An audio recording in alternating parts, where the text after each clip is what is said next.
Ay, hindi ko lang pagkuhaan. Gali isang unod ya akin na may ako yung magkalunod. Okay. Yeah.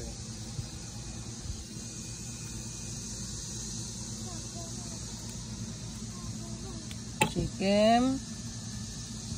How to make my own homemade caprese chicken sandwich.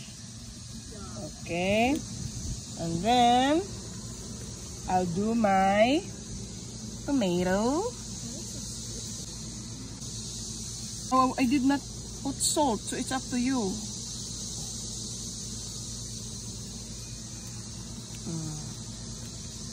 Okay.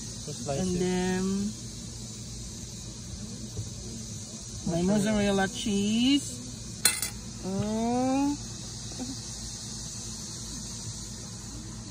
Yes. And then my rocket. Ay, they call it here arugula. Amo ni siya ang pa-balance para madula ang sumod.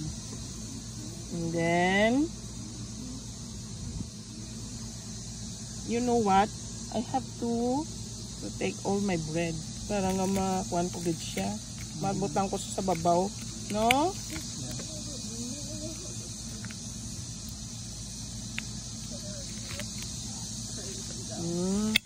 Puso na. Din ano?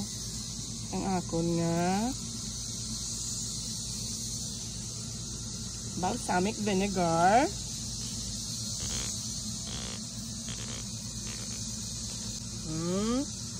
Little bit. It depends kung anong gusto mo ka-aslom. Okay. And then spread it a little bit.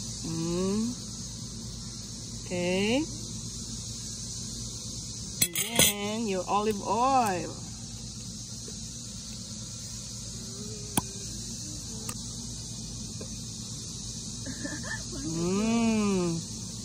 Okay. And then the basil. Supposed to be, it should be fresh, but wala kami fresh. Okay. This is my lunch. Pepper ya? Wala ko yung black pepper. Okay. Yeah, dapat may pepper man. Stop na black pepper. Okay, that's enough.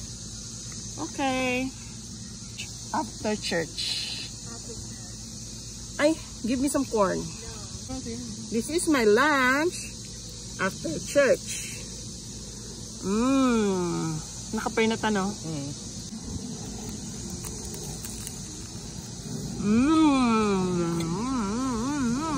How is it?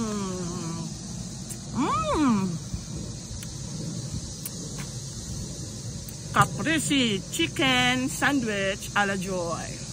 Or chicken caprese sandwich a la Joy. A la Joy. Give me my corn. No.